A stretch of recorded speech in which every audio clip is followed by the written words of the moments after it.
And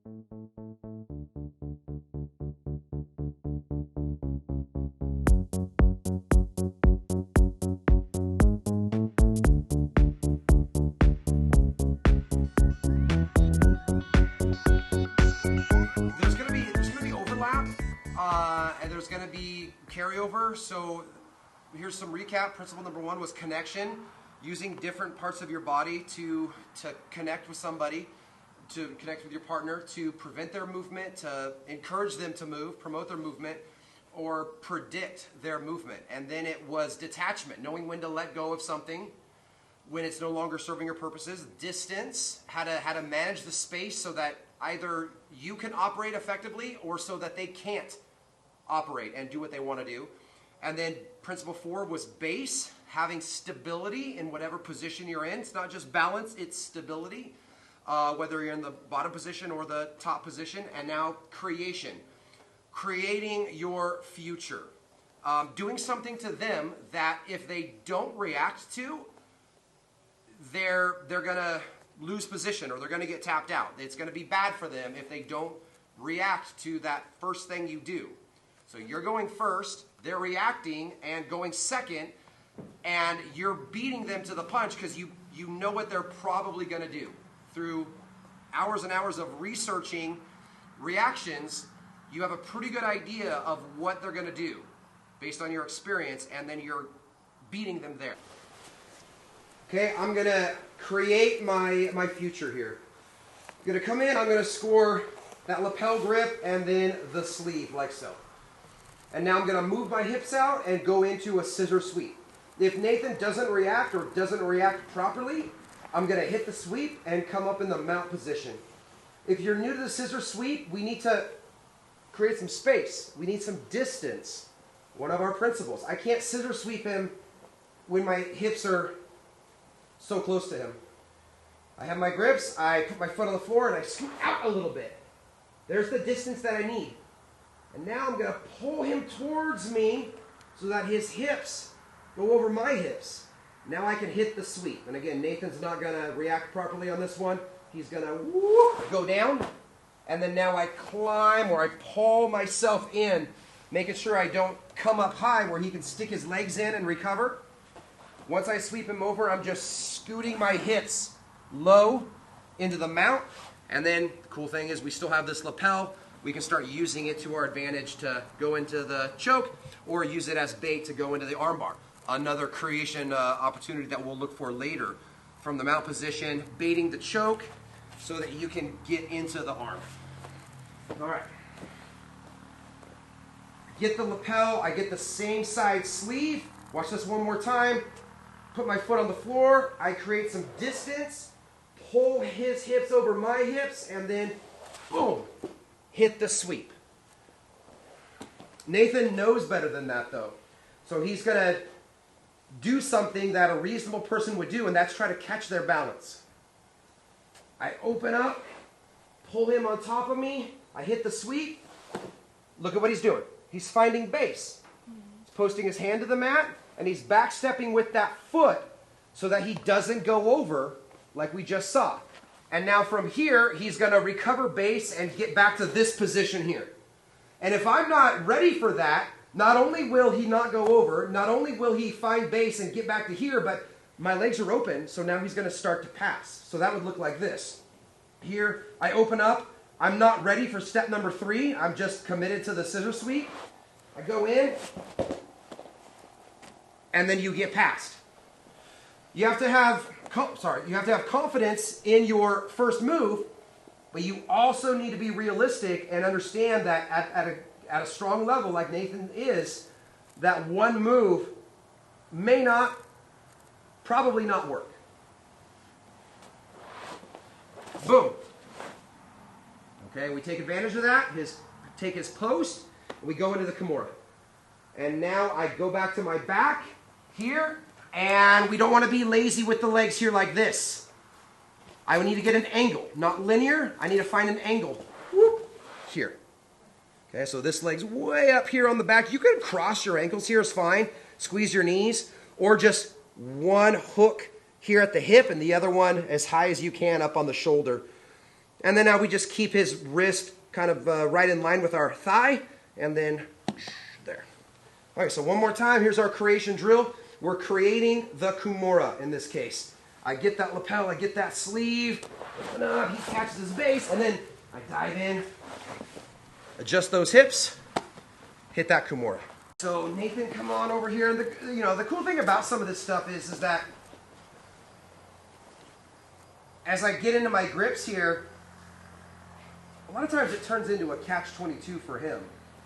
If he posts his arm, again, this is a high-level awareness, he knows that if he posts his arm for too long, it's in danger of a Kimura or an arm crush of some kind.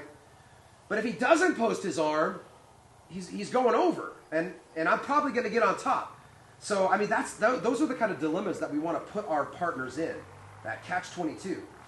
As I move out, Nathan's left with the choice. Do I post or do I not post? And take my chances. So, and that puts you in a good position because you can then capitalize on it, and you're in charge of the timing now. He's not dictating the course of events. You're leading the dance, and because you know what's probably going to happen, you're going to be there much quicker. So this next scenario is maybe he doesn't post long enough for you to catch the Kimura, or it's too close to the body. Maybe you didn't get a good enough reaction with the scissor, and you didn't open him way up. So I'm going to go really big here, and you're not getting one of these things here. As soon as you open, you're kind of showing your hand a little bit, and he should start reacting. So I'm opening up, I'm going quick, but I don't quite get it. Rats. Again, remember, a lot of these drills that we do, we want to gather information. I don't have to go to my number 3 move every time. I'm gathering information. So watch this again. See how he's shutting me down? I'm gathering information. What can I do? The Kimura is not a very good option because I don't have the distance needed. What can I do?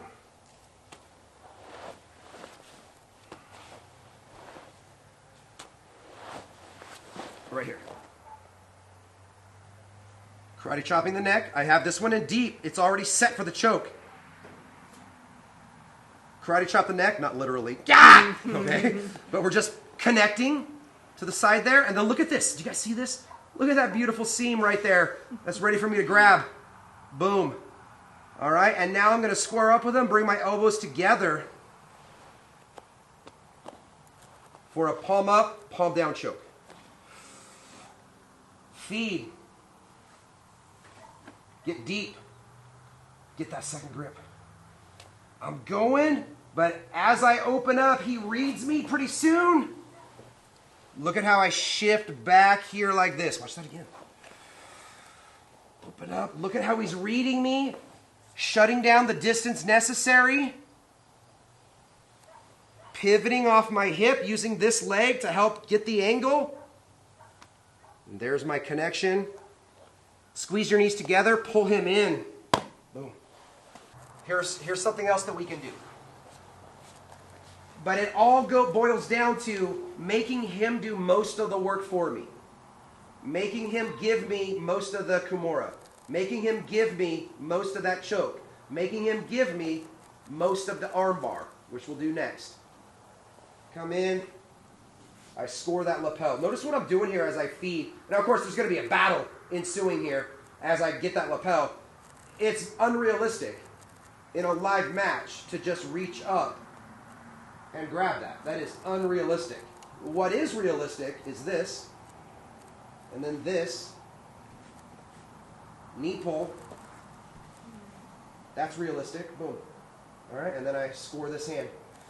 Okay, I open up. In a perfect world, best case scenario, boom, sweep him over, come up on top.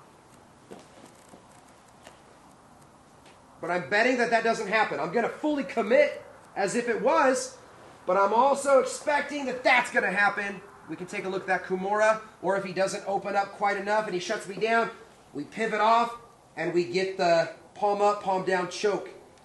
Pulling him back in with our knees, squeezing our knees together, dropping the elbows right there. But as I get this, what makes Nathan comfortable? What makes you comfortable, Nathan? Yep, right there. Okay, so go back. Nathan's going to get some inside position. Look at how he's fighting this handoff right there, creating some distance so that my choke becomes ineffective. Let me have it again. Boom. Okay, so what do I do? I'm prepared. I'm prepared, and now I'll just say, no big deal. I'm going to make him give me an arm bar. So I'm going to hang on to this choke, even though I know it's failing. I'm going to hang on to the choke because I decided that I'm going to hit an arm bar instead, but I'm going to make him do most of the work for me. So he's pushing away, he's pushing away, he's pushing away. Here. Boom. We covered the Hodge Gracie arm bar not too long ago in our distance principle. Here you go, we're back into it. If he tries to squish me, I can push him away. If he tries to pull away from me, I can pull him in. The beauty about this arm bar, by the way, you can finish it right here. Or cast that leg over the head, pinch down, hit it there. So one more time. Practice this, practice that. Score that lapel, and then you gotta go. You can't hang out here long. Once you get your grip, go, execute.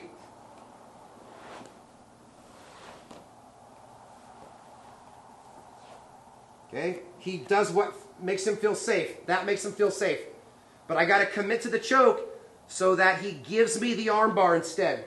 Push, push, push. Hop that leg up. Play around with your finishes. Right there. Or leg over the head. Okay, Nathan, again, we're playing with creation. Nathan does a good job always of conserving energy. There's no need to put more energy out than you need to. There's no need to waste energy, waste gas, and not really get anywhere. He's locked in my legs, so it'd be smart on his part to be a little conservative here. So he's kind of playing the hand thing. I wanted a cross collar. He's not just going to let me grip this. If I go for a grip, he's going to block it. Yeah, exactly. Okay, so how can I get this? He's not going to let me. I want it. He's not letting me. He's not letting me. Watch, watch, watch, watch. Boom. Okay, I make him think, I want that, I want that, I want that, and then boom, we get that. So it's small battles like that. Make him give you those small things, which over time lead to big things. Hey, I had a breakthrough just a minute ago, right over here with Nathan. Nathan's tough to get. You're tough to get, especially on a triangle. I rarely can get you on a triangle or a combination. It's kind of a cool setup. It was the same setup that we worked the other day, where I was able to get this sleeve and I controlled his head. And remember the sweep that we were doing, where we angle out like this, and as he squares back up with me, we can hit that sweep. Or I guess it would have been on the other side. It would have been on this side here. He squares up, and then we can tumble him over there. Well, he wasn't taking the bait. Rightly so. I was over here. He wasn't squaring back up with me, but I was able to hit that triangle that we talked about on Tuesday. And then we ended up here, and now there's the battle. Creation was the goal, though. I was not wanting to force this. I was wanting, ideally, to make him give me what I wanted. And we were in here for quite the battle. He was doing a good job of defending. Most of the time it spit right here. Trying to figure out this. Had we not been working on creation, I wouldn't have came up with a solution to this problem right here. In my head, it's like, okay, how can I create opportunity here? Because I'm stuck, and it's wearing me out a little bit. It's costing me energy. I'm not getting anywhere. So I was like, well, man, I really want this arm over here like that. That would be awesome if I could do that, because then I have more options. Okay, that is very tough to get this arm, and I was doing what I always do, which never works. Trying to pump this over. He's got such good connection. And then I was like, okay, let's try something different here. Let's think outside the box. Let me show you what outside the box thinking looks like. Watch this. I don't even know where I think I saw a video of this one time. This is like how to catch a big guy in a triangle. When you can't make that connection there, when you're like this, you come over here like this and you straighten your legs and you start to squeeze and you can tap a big guy. I knew that Nathan wouldn't tap for this, but what I was hoping was maybe this will be enough. Right there. pump that over. And then the party started. And then he was defending, and then I finished actually with that right there. Watch that again. So we're here, land the triangle. Shoot, I can't get this across. Here, straighten the leg, squeeze. That's a lot of pressure. And then boom, pop it over. And now we're looking to finish. And then I kind of did a weird arm lock there. I think there's 14 of us. 1, 2, 3, 4, 5, 6, 7, 8, 9, 10, 11, 12, 13, and 14. So let's do this. Let's have 4 people out. If you win, you stay in. If you don't win, you're going to go to the end of the line. If you stay in for 3 in a row, then you can retire, and the person that you just vanquished will stay in. But hey, don't worry about winning. Okay, that's your least concern right now. What you are concerned with is creating opportunity. And if you create an opportunity and win, good job. You get to stay in and try it again. But winning's not the primary goal. Creating's the primary goal. And creating opportunity so that they do most of the work for you. That's the ideal here. That they do most of the work for you. Okay, so we're creating opportunities here. I'll start, Nathan start, Ryan come on out, and Chad come on out. Okay, the winning position is guard bottom. You guys know what to do. Give me a clap. Ready? 1, 2, 3.